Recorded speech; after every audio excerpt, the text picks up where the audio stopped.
नमस्कार, मैं शंभू कुमार सिंह और आप देख रहे हैं नेशनल दस्तक। किसान आंदोलन पर सबसे बड़ी खबर है। 20 जनवरी की बैठक में सरकार ने एक प्रपोजल दिया कि 18 महीने के लिए कानून को सस्पेंड करते हैं। उससे पहले सरकार ने कहा कि सुप्रीम कोर्ट ने एक कमेटी बना दी। उससे पहले सरकार ने कहा कि हम बातचीत करेंगे लेकिन किसान निरंकारी मैदान में आए। उससे पहले सरकार ने कहा कि हम बातचीत ही नहीं करेंगे, किसान ही नहीं। उससे पहले जब किसान जमा हो रहे थे, दिल्ली की तरफ बढ़ रहे थे, तो जगह जगह सड़कें काटी गई, उनको रोका गया। लेकिन किसान लगातार अपनी अहिंसक कॉन्स्टिट्यूशनल संवैधानिक ताकत दिखाते रहे और वो दिल्ली के बॉर्डर पे जमा हो गए। उसके बाद मीडिया को लगाया गया। मीडिया ने उन्हें पाकिस्तानी, खालिस्तानी, बर्गर, पिज्जा सब कुछ किया, लेकिन किसान डटे रहे। मीडिया की हुटिंग शुरू हुई, विश्वसनीयता खत्म हुई।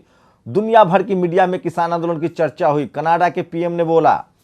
आप सोच रहे होंगे ये सब पिछली बातें मैं क्यों बता रहा हूं। आज 22 जनवरी को विज्ञान भवन में सरकार ने किसानों को बातचीत के लिए बुलाया था और सिर्फ कह दिया कि हमने आपको बेस्ट ऑफर दे दिया है, सिर्फ 18 महीने सस्पेंड करना है, कर सकते हैं, मानना है तो मान लीजिए, नहीं तो हम बातचीत नहीं करेंगे। उसके बाद किसानों ने कल ही कह दिया था 21 जनवरी को कि हम इस ऑफर को नहीं मानेंगे, या तो बिल रद्द हो या हम आंदोलन जारी रखेंगे।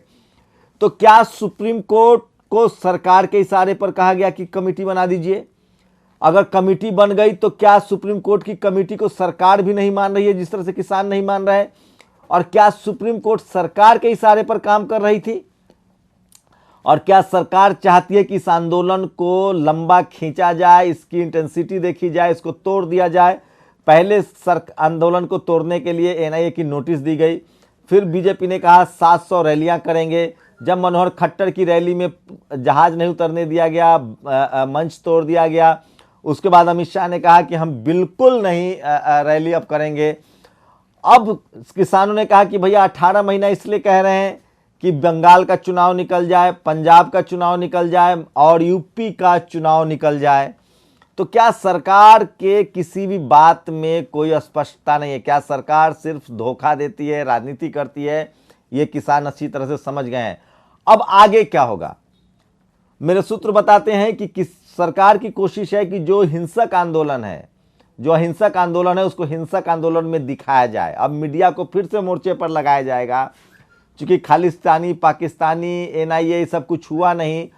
अब उनकी कोशिश है कि इस आंदोलन, दिल्ली में अगर किसान आते हैं तो मीडिया के जरिए उनको इस तरह से दिखाया जाएगा कि वो संविधान का अपमान कर रहे हैं, वो 26 जनवरी नहीं मानते हैं। जबकि सारा किसान कह रहा है कि हम तिरंगा झंडा लेकर, अपना ट्रैक्टर लेकर, गाय भैंस लेकर दिल्ली में हम प्रवेश करेंगे। सरकार की कोशिश है कि ट्रैफिक जाम हो जाए, लोग परेशान हो जाए और इस आंदोलन को जो समर्थन मिल रहा है, नैतिक समर्थन मिल रहा है, सिंपैथी मिल रही है, वो खत्म हो जाए। हो सकता है थोड़ी बहुत छिटपुट घटना भी हो, जिस तरह से हरियाणा में जाट आंदोलन के साथ हुआ था। लेकिन किसान पूरी राजनीति को समझ रहे हैं, बहुत नपे तुले शब्दों में बोल रहे हैं। रोज उनकी मीटिंग होती है, लगभग बड़ा एक कंसेंसस है, बड़ी सहमति बनाई जाती है, संयुक्त मोर्चा बना हुआ है किसानों का।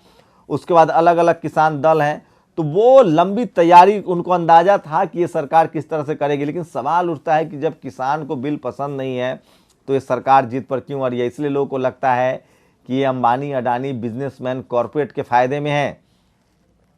तो आज 22 जनवरी के दिन बातचीत टूट गई है, फेल हो गई है। किसानों ने अब तय किया है कि वो 26 जनवरी को अपनी ताकत दिखाएंगे। जो परेड है, जो रिपब्लिक डे है, उस दिन ताकत दिखाएंगे और सरकार को डेमोक्रेटिक तरीके से, संवैधानिक तरीके से झुकने के लिए मजबूर करने के। सवाल होता है कि जब सरकार की ये मंशा थी कि हम बिल वापस नहीं लेना है, तो फिर बार बार कोशिश क्या हो रही थी? और सरकार क्या, मीडिया के जरिए कहा जा रहा है कि किसान जीत पर अड़े हैं। सरकार खुले दिल से कोई बात नहीं कर रही है। और जिस तरह से सरकार अड़ी हुई, इससे तो लगता है कि आखिर क्या ऐसी वजह है कि जो कानून जनता किसान के लिए बनाया गया हो, वही नहीं चाहते हैं उस कानून को।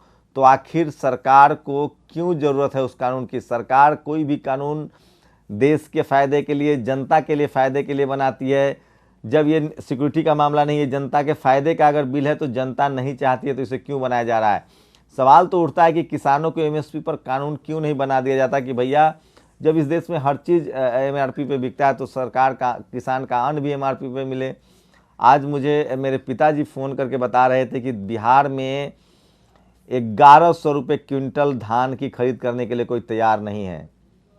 मैं कोई किसान नहीं हूँ, मेरे पास मुश्किल से मैं एक सीमांत किसान भी नहीं हूँ, छोटी सी ज़मीन होगी, लेकिन वो गांव समाज के बता रहे थे। और वहाँ बड़ी साजिश होती है, पैक्स के जरिए किसानों का धान जो है पहले व्यापारी खरीदते हैं 900-1000 रुपये, फिर उसको पैक्स के जरिए 1800-2200 रुपये। तो सोचिए, जो चावल आप 70-80 रुपये किलो खरीद रहे हैं, वो किसानों से सिर्फ 11 रुपये किलो खरीदा जाता है। और बीच का जो 40 रुपये का मार्जिन है, ठीक पेट्रोल पंप वाली हालत है। पेट्रोल 40 रुपये आता है, आपको 90 रुपये मिल रहा है, 80 रुपये मिल रहा है, बीच में इतना पैसा हो रहा है। तो ये एक बड़ा सवाल है कि अगर किसान को भी पैसा नहीं मिल रहा है, आप खरीद भी, जनता भी खरीद महंगी रही है, तो बीच का पैसा कहाँ जा रहा है? तो किसान को महंगा खरीदा जाए किसान से। अगर 70 रुपये चावल बिक रहा है तो किसान को कम से कम 40 रुपये 50 रुपये मिले। 70 रुपये आपसे लिया जाए, बीच में 10 रुपये लोग खाएं, लेकिन ये बड़ा मार्जिनल एरर है। तो ये आंदोलन बहुत बड़ा है, किसानों की मांग बहुत जायज़ है। आप लोग की क्या प्रतिक्रिया है? क्या आप किसान के आंदोलन में साथ हैं? क्या किसान सरकार को मना पाएंगे, झुका पाएंगे? क्या सरकार बिल वापस लेगी? ये तो तय है कि राजनीतिक रूप से बीजेपी को इस आंदोलन से बहुत नुकसान हो रहा है। और जो लगातार कोशिश हो रही थी कि इस देश में सरकार के किसी भी बात पर आंदोलन न हो, नोटबंदी हो, जीएसटी, और मीडिया जिस तरह से सरकार का बचाव करती थी, बैकअप करती थी, किसानों ने उन सब चीज़ों को नेस्तनाबूद कर दिया है, धराशायी कर दिया है। और मीडिया हो, जुडिशियरी हो, या मोदी जी के समर्थक के जो लॉजिक होते थे, गाय गोबर गौमूत्र के बाद सारे विषयों पर वो बोलते थे, वो भी खत्म होता दिख रहा है। तो किसान आंदोलन ने कई बड़ी लकीरें खींची। अब इंतजार कीजिए 26 जनवरी को क्या होता है। किसान अगर अपनी ताकत अहिंसक तरीके से 26 जनवरी को दिखा पाए तो हो सकता है फिर सरकार दोबारा बातचीत के लिए बुला ले। फिलहाल बातचीत टूट गई है। आप लोग अपनी प्रतिक्रिया जरूर दीजिए। शुक्रिया।